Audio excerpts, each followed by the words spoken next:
Baik, siap. Terima kasih. Assalamualaikum warahmatullahi wabarakatuh. Waalaikumsalam. Yang saya muliakan, yang saya hormati, Pak Kiai Master Farid Masugi.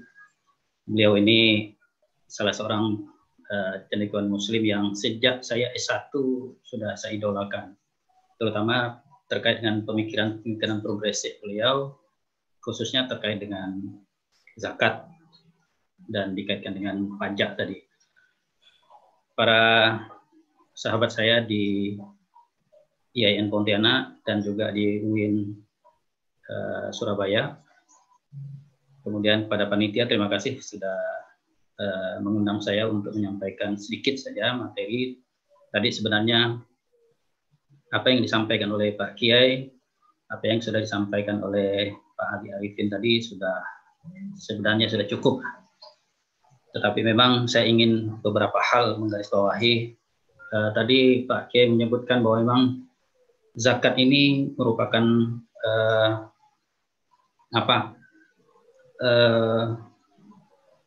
dari rukun Islam kita yang terlantar. Lalu persoalan yang mesti kita carikan bagaimana solusinya. Nah, ini ada dua perguruan tinggi mungkin punya solusi yang perlu kita tawarkan dalam kesempatan ini. Tadi ada terakhir tadi Pak Arifin menyebutkan bahwa badan atau lembaga zakat yang ada sekarang ini, kalaupun dia sudah online, tetapi tidak interaktif, tidak update, data-datanya jarang bergerak gitu. Jadi, nah saya menyarankan bagaimana nanti terutama prodi manajemen dakwah baik di UIN Surabaya maupun IAIN Pontianak, mungkin ya sekarang setelah ini action ya gitu, buat sebuah lembaga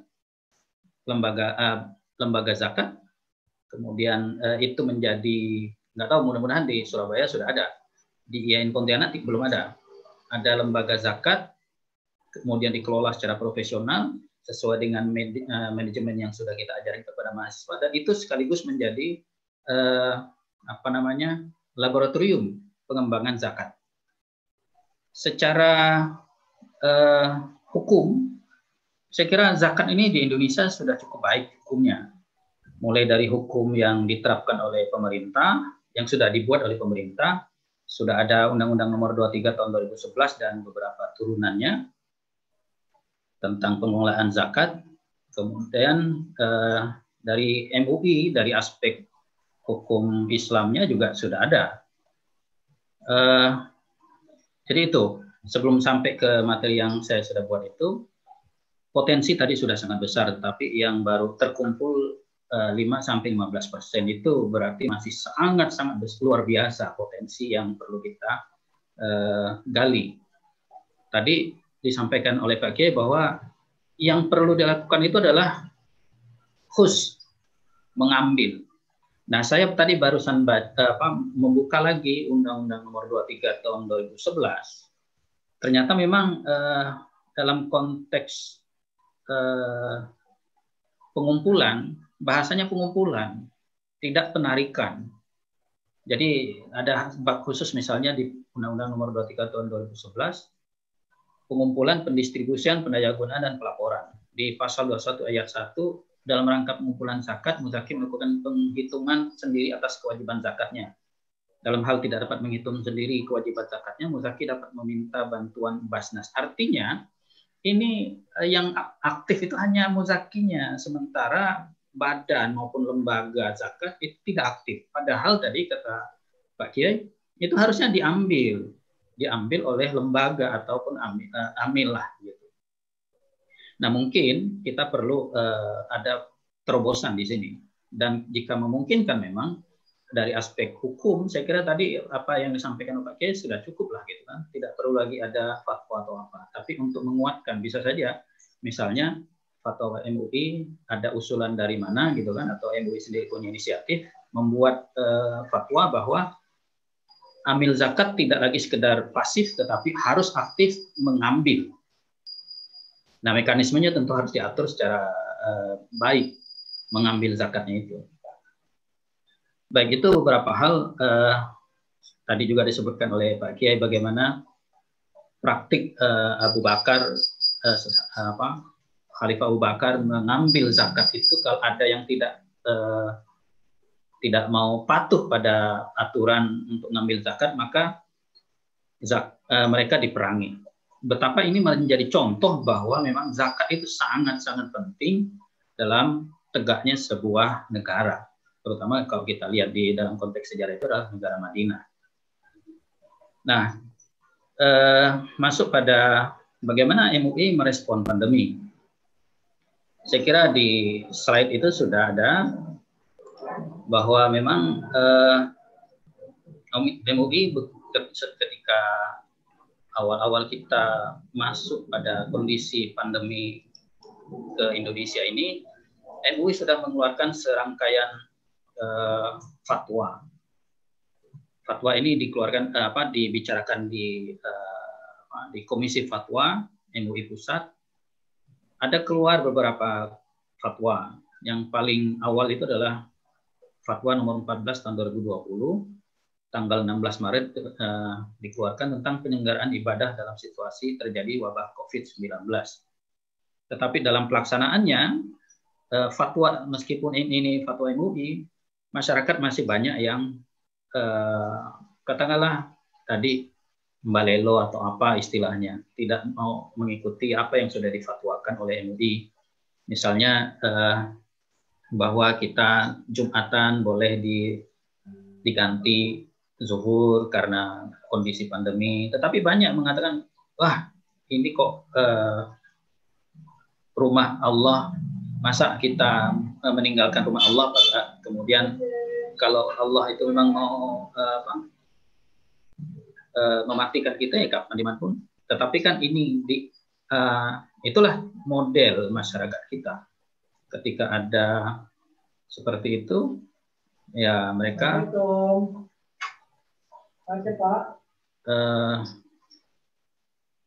sebentar, Pak. Jadi mereka tidak patuh atau karena memang daya ikat fatwa ini memang tidak terlalu kuat di kalangan masyarakat. Kemudian ada fatwa dan seterusnya itu, dan yang menjadi sorotan saya adalah fatwa nomor 23 tahun 2020 tentang pemanfaatan harta zakat, infak, dan sedekah untuk penanggulangan wabah COVID-19 dan dampaknya. Nah, di sini sebenarnya sudah menjawab beberapa persoalan terkait dengan bagaimana memanfaatkan harta dari zakat, infak, dan sedekah.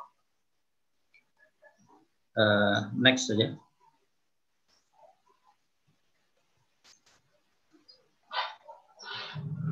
Di fatwa itu misalnya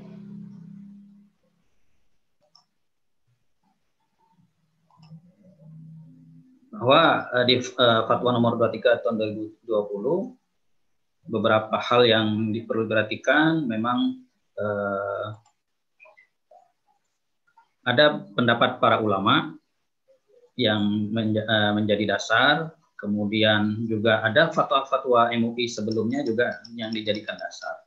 Jadi sebelum fatwa nomor 23/20 tahun 2020 tentang pemanfaatan zakat pada masa pandemik ini, ada fatwa Majelis Ulama yang sebelumnya sudah dikeluarkan, misalnya fatwa tentang intensifikasi pelaksanaan zakat, terutama zakat terhadap hasil jasa. Kemudian mentasarufkan dana zakat untuk kegiatan produktif dan kemaslahatan umum. Ada pemberian zakat untuk beasiswa, penyaluran zakat dalam bentuk aset kelolaan, kemudian pendayagunaan ZIS untuk pembangunan sarana air bersih dan sanitasi bagi masyarakat. Ada juga fatwa Majelis Ulama DKI Jakarta tahun 2020 tentang hukum pemanfaatan zakat untuk pengadaan disinfektan, hand sanitizer, masker, dan alat atau APD dalam situasi COVID. Nah, itu yang menjadi dasar dikeluarkannya fatwa nomor 23 tahun 2020. Nah, di dalam fatwa itu disebutkan bahwa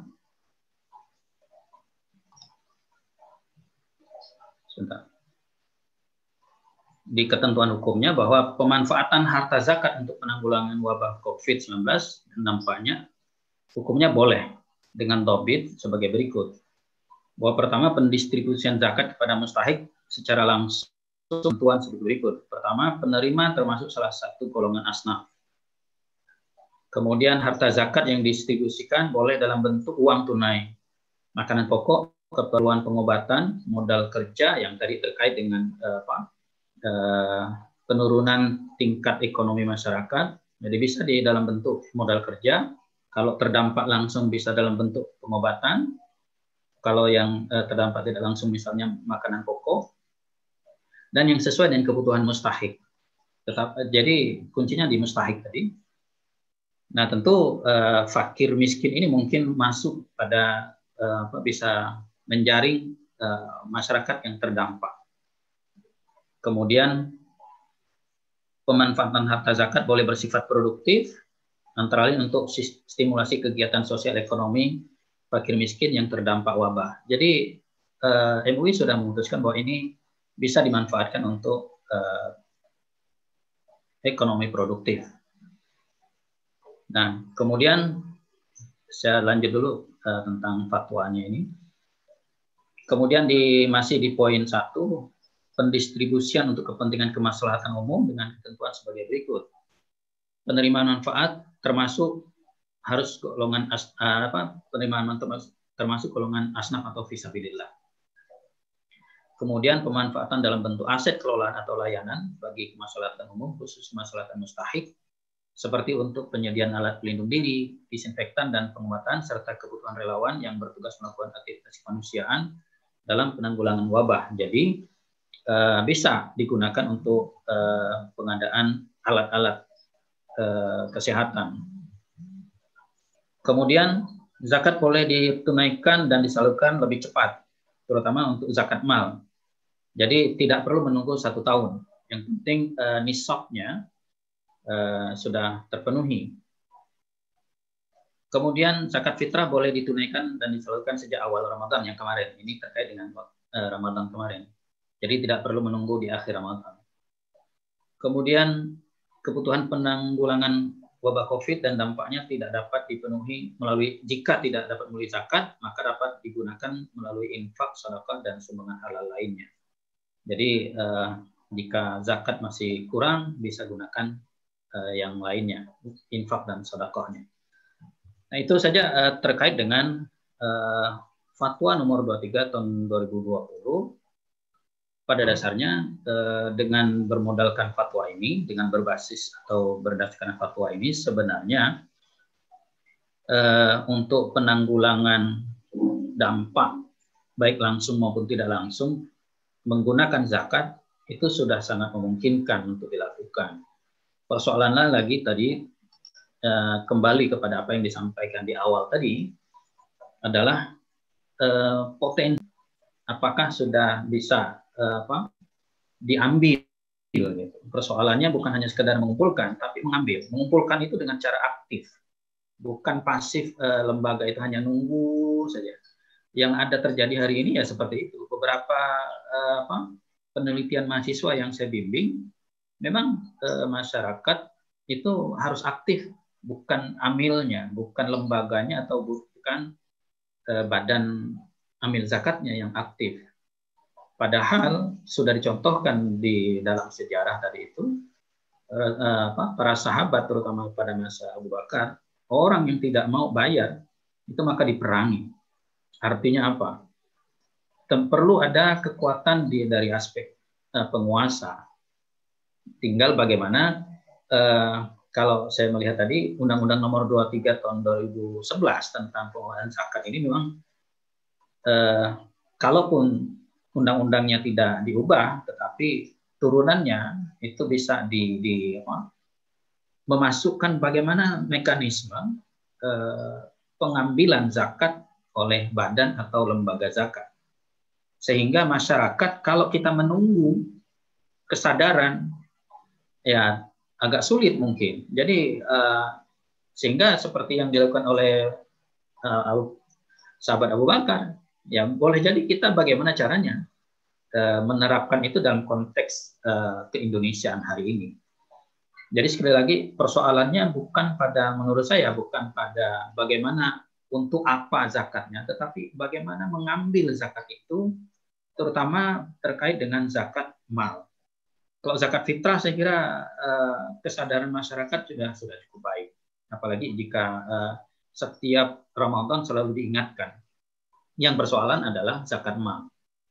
Nah, ini yang mungkin perlu kita pikirkan bersama. Di dalam pasal 4 ayat 3, pasal 4 ayat pasal 4 merupakan bahwa zakat mal sebagaimana dimaksud ayat 2 merupakan harta yang dimiliki oleh muzaki, perseorangan maupun badan usaha. Nah, kita belum melihat bagaimana perkembangan harta-harta dari badan usaha. Paling tidak lembaga dan badan amil zakat itu bisa yang besar-besar dulu nih, yang disorot kemudian diambil, bisa tidak? Karena itu yang mungkin potensinya sangat besar, badan usaha, perusahaan-perusahaan yang mungkin dimiliki oleh orang-orang Islam.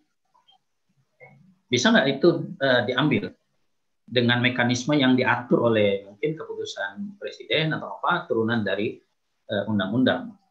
Nah, mungkin saya kira perlu ada kajian. Pertama tadi saran saya untuk kita di manajemen dakwah bentuk lembaga zakat yang betul-betul dikelola secara modern. Tadi mengantisipasi dalam masa pandemi ini bagaimana zakat dari rumah. Kalau orang mau menyerahkannya mungkin pengen tatap muka, ya kita bukakan via Zoom gitu kan, atau via serah terimanya online. Karena masih banyak orang berpikiran bahwa zakat itu harus serah terima langsung dari dia ke amil zakat, harus jabat tangan. Nah, bagaimana ini kita sosialisasikan dengan cara mungkin lewat interaktif supaya lebih memberikan kepercayaan kepada muzaki. Kemudian tadi yang berikutnya adalah bagaimana pola pengambilan zakat. Bukan lagi pengumpulan, tapi pengambilan zakat dari para muzaki ini. Nah, kemudian untuk distribusi, ketika sudah banyak, maka distribusinya sudah diatur tadi, baik di undang-undang maupun di fatwa ulama, majelis ulama, bahwa pendaya gunaannya bisa dalam bentuk aset kelolaan, dalam bentuk beasiswa, dalam bentuk penanggulangan pandemi seperti hari ini, banyak yang bisa digunakan. Tapi lagi-lagi kalau mau memanfaatkan itu, apa yang mau dimanfaatkan kalau zakatnya yang terkumpul masih hanya 5-15%. Jadi angan-angan untuk mengentaskan kemiskinan tidak akan terwujud manakala pola pengumpulan zakatnya masih pasif. Nah, mari mungkin saya kira bagaimana manajemennya nih untuk mengambil zakat. Saya kira itu harus kita pikirkan bersama. Mungkin setelah ini kita fokus saja bagaimana caranya. Mungkin kalau perlu ya kita mengusulkan draft gitu kan kepada pemerintah supaya amil zakat dan lembaga zakat yang ada sekarang ini lebih dikuatkan kewenangannya untuk mengumpulkan zakat itu, untuk mengambil zakat, tidak sekedar diam di tempat di kantor. Sekiranya itu saja yang ingin saya sampaikan, dan hari ini saya betul-betul berterima kasih karena saya bisa belajar dari Kiai Farid Masudi, karena beliau ini menjadi dari saya S1 sudah sangat kagum dengan pandangan-pandangan beliau, termasuk tadi bicara tentang haji.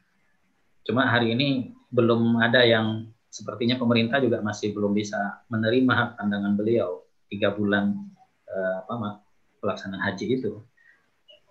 Terima kasih kepada panitia yang telah memberikan kesempatan kepada saya. Mohon maaf kalau apa yang saya sampaikan ini hanya sekedar untuk menambah saya hanya menambal yang masih belum, terutama terkait dengan yang bisa dari bagaimana MUI merespon pandemi khususnya dalam konteks zakat. Terima kasih. Mohon maaf apabila ada kekurangan. Wassalamualaikum warahmatullahi wabarakatuh.